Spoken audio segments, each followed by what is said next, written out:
ओम श्री गणेश्वराय नमः। ओम श्री गणाध्यक्षाय नमः। ओम श्री गणाप्रियाय नमः। ओम श्री गणनाथाय नमः। ओम श्री गणेशाय नमः। ओम श्री गणपतये नमः। ओम श्री गणाधीशाय नमः। ओम श्री गणप्रभवे नमः।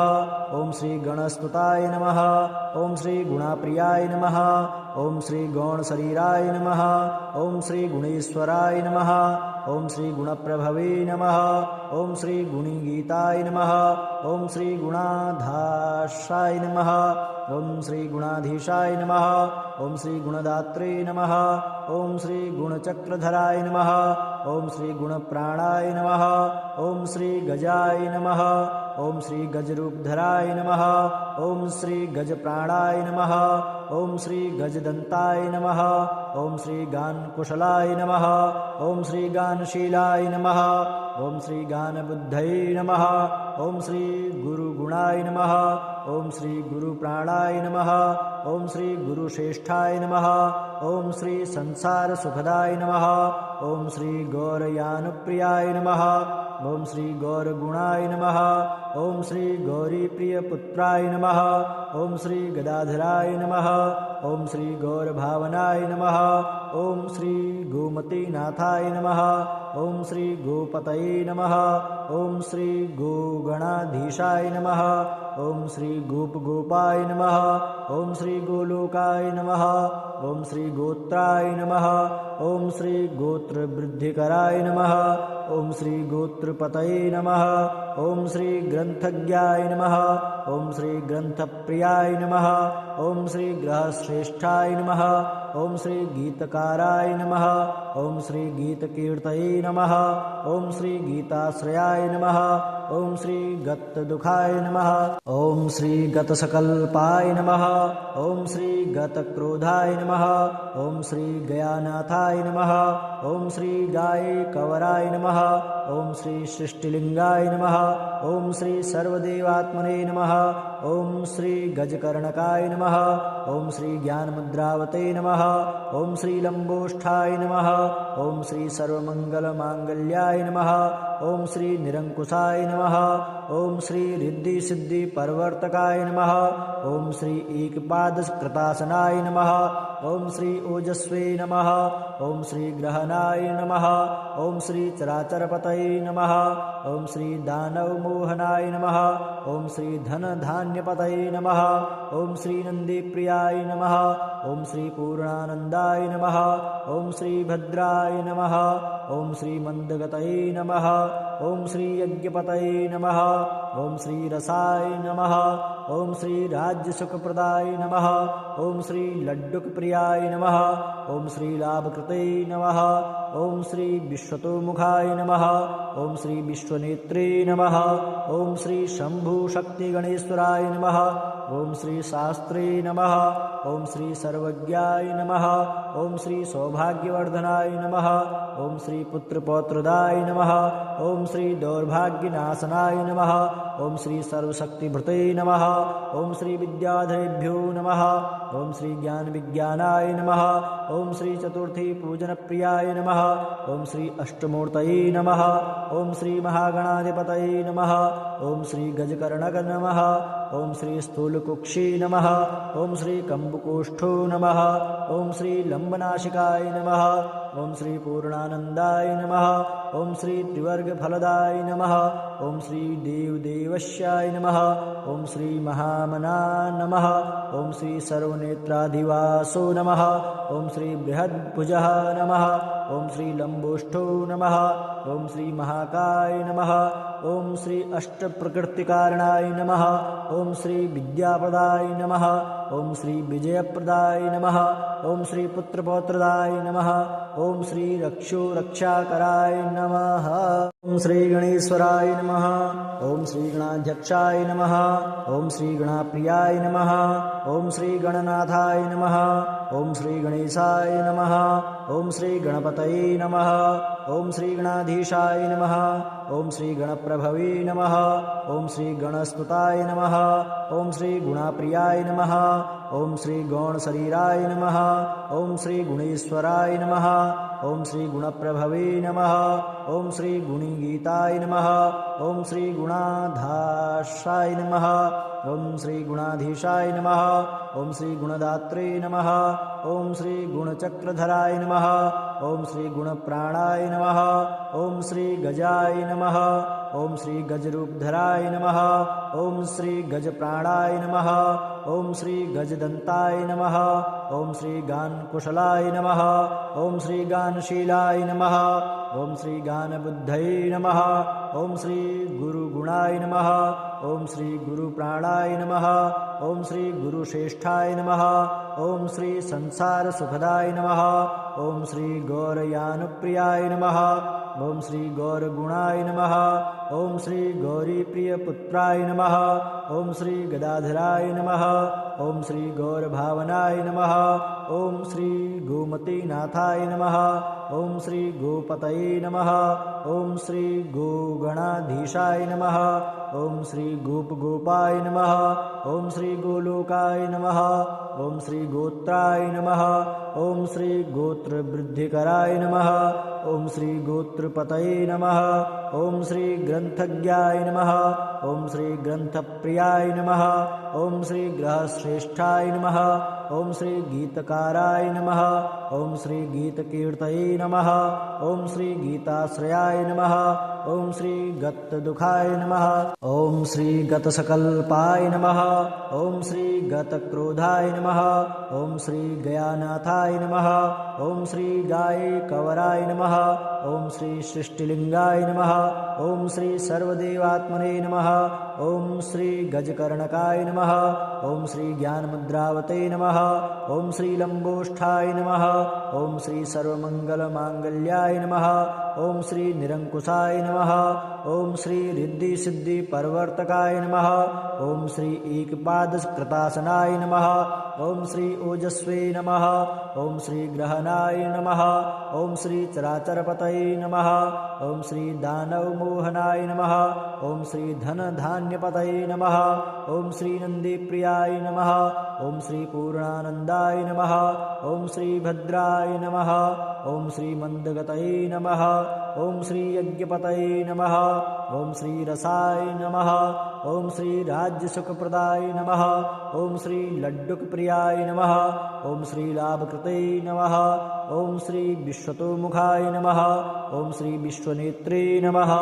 ओम श्री शंभुशक्तिगणेश्वराय नमः। ओम श्री शास्त्रे नमः। ओम श्री सर्वज्ञाय नमः। ओम श्री सौभाग्यवर्धनाय नमः। ओम श्री पुत्रपौत्रदाय नमः।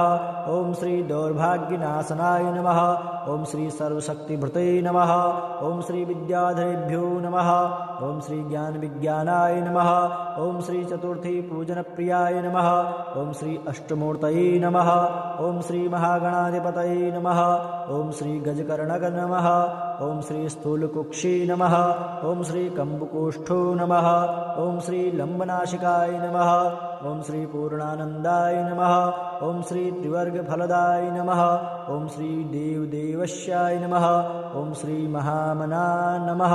ओम श्री सर्वनेत्राधिवासो नमः। ओम श्री बृहद्भुजः नमः। ओम श्री लंबोष्ठो नमः। ओम श्री महाकाय नमः। ओम श्री अष्टप्रकृतिकारणाय नमः। ओम श्री विद्याप्रदाय नमः। ओम श्री विजयप्रदाय नमः। ओम श्री पुत्रपौत्रदाय नमः। ओम श्री रक्षाकराय नमः। ओम श्री गणेश्वराय नमः। ओम श्री गणाध्यक्षाय नमः। ओम श्री गणाप्रियाय नमः। ओम श्री गणनाथाय नमः। ओम श्री गणेशाय नमः। ओम श्री गणपतये नमः। ओम श्री गणाधीशाय नमः। ओम श्री गणप्रभवे नमः। ओम श्री गणस्तुताय नमः। ओम श्री गुणाप्रियाय नमः। ओम श्री गौणशरीराय नमः। ओम श्री गुणेश्वराय नमः। ओम श्री गुणप्रभवे नमः। ओम श्री गुणीगीताय नमः। ओम श्री गुणाधाशाय नमः। ओम श्री गुणाधीशाय नमः। ओम श्री गुणदात्रे नमः। ओम श्री गुणचक्रधराय नमः। ओम श्री गुणप्राणाय नमः। ओम श्री गजाय नमः। ॐ श्री गजरूपधराय नमः ॐ श्री गजप्राणाय नमः ॐ श्री गजदन्ताय नमः ॐ श्री गानकुशलाय नमः ॐ श्री गानशीलाय नमः ॐ श्री गानबुद्धये नमः ॐ श्री गुरुगुणाय नमः ॐ श्री गुरुप्राणाय नमः ॐ श्री गुरुश्रेष्ठाय नमः ॐ श्री संसारसुखदाय नमः ॐ श्री गौरयानुप्रियाय नमः ॐ श्री गौरगुणाय नमः ॐ श्री गौरीप्रियपुत्राय नमः ॐ श्री गदाधराय नमः ॐ श्री गौरभावनाय नमः ॐ श्री गोमतीनाथाय नमः ॐ श्री गोपतये नमः ॐ श्री गोगणाधीशाय नमः ॐ श्री गोपगोपाय नमः ॐ श्री गोलोकाय नमः ॐ श्री गोत्राय नमः ॐ श्री गोत्रवृद्धिकराय नमः ॐ श्री गोत्रपतये नमः ॐ श्री ग्रन्थज्ञाय नमः ॐ श्री ग्रन्थप्रियाय नमः ॐ श्री ग्रहश्रेष्ठाय नमः ॐ श्री गीतकाराय नमः ॐ श्री गीतकीर्तये नमः ॐ श्री गीताश्रयाय नमः ॐ श्री गतदुःखाय नमः ॐ श्री गतसकल्पाय नमः ॐ श्री गतक्रोधाय नमः ॐ श्री गयानाथाय नमः ॐ श्री गायकवराय नमः ॐ श्री सृष्टिलिङ्गाय नमः ॐ श्री सर्वदेवात्मने नमः ॐ श्री गजकर्णकाय नमः ॐ श्री ज्ञानमुद्रावते नमः ॐ श्री लम्बोष्ठाय नमः ॐ श्री सर्वमङ्गलमाङ्गल्याय नमः ॐ श्री निरङ्कुशाय नमः ॐ श्री रिद्धिसिद्धिप्रवर्तकाय नमः ॐ श्री एकपादकृतासनाय नमः ॐ श्री ओजस्वे नमः ॐ श्री ग्रहणाय नमः ॐ श्री चराचरपतये नमः ॐ श्री दानवमोहनाय नमः ॐ श्री धनधान्यपतये नमः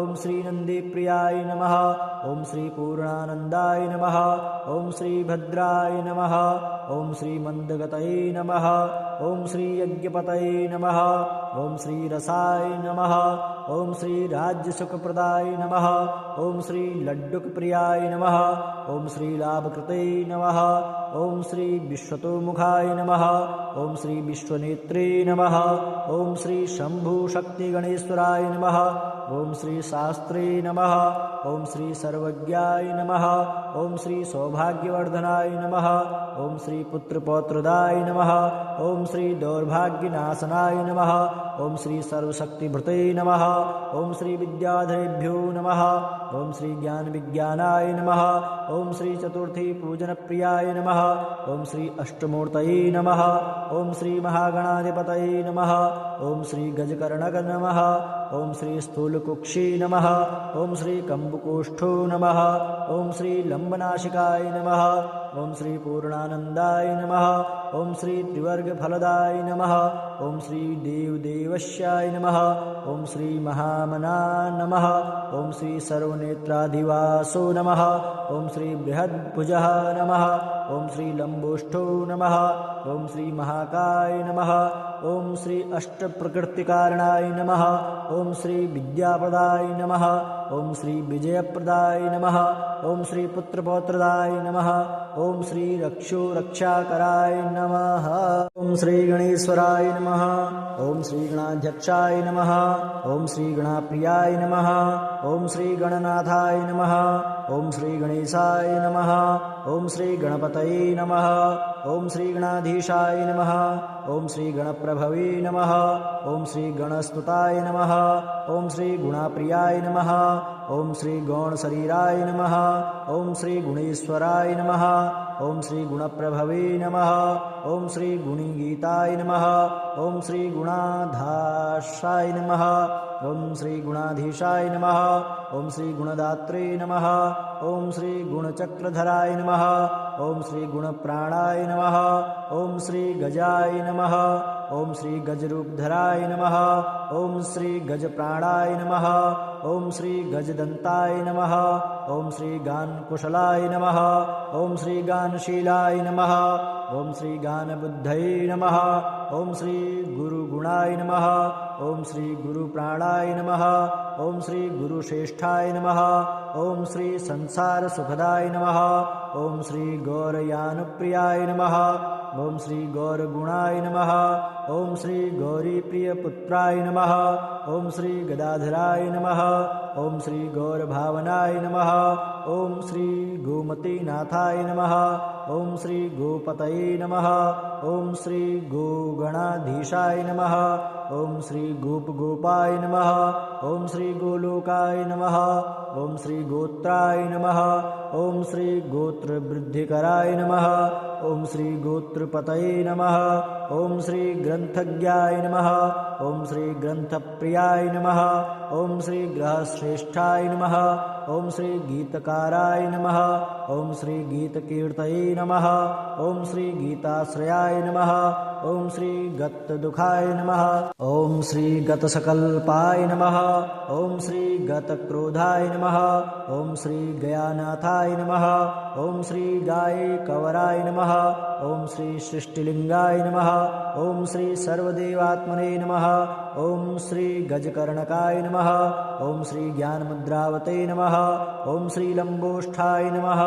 ॐ श्री सर्वमङ्गलमाङ्गल्याय नमः ॐ श्री निरङ्कुशाय नमः ॐ श्री रिद्धिसिद्धिपर्वर्तकाय नमः ॐ श्री एकपादकृतासनाय नमः ॐ श्री ओजस्वे नमः ॐ श्री ग्रहणाय नमः ॐ श्री चराचरपतये नमः ॐ श्री दानवमोहनाय नमः ॐ श्री धनधान्यपतये नमः ॐ श्री नन्दीप्रियाय नमः ॐ श्री पूर्णानन्दाय नमः ॐ श्री भद्राय नमः ॐ श्री मन्दगतये नमः ॐ श्री यज्ञपतये नमः ॐ श्री रसाय नमः ॐ श्री राज्यसुखप्रदाय नमः ॐ श्री लड्डुकप्रियाय नमः ॐ श्री लाभकृते नमः ॐ श्री विश्वतोमुखाय नमः ॐ श्री विश्वनेत्रे नमः ॐ श्री शम्भुशक्तिगणेश्वराय नमः ॐ श्री शास्त्रे नमः ॐ श्री सर्वज्ञाय नमः ॐ श्री सौभाग्यवर्धनाय नमः